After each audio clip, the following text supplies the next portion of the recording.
এই যে কাশপুর কুতুবপুরের রুই মাছের সাইজ মোটামুটি ভালো সাইজ, আধা কেজি 1 কেজি 1.5 কেজি ওজনের রুই মাছ। চাষা কাপড়টা ধরো,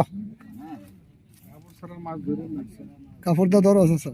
এই যে তারা খুব শখ করিয়া মাছ ধরতেছে, মানে কত আনন্দ পাইতেছে।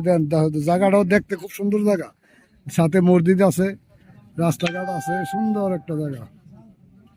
অনেক শিকারি 2000 টাকা ছিপ। এই যে মাছ, রুই মাছ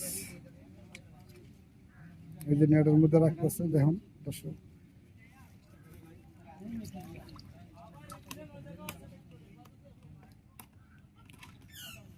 মুরব্বী কেমন পাইলেন রুই মাছ? এই তো আল্লাহ এই যে খাইয়া দৌড় দিছে কার? ওই যে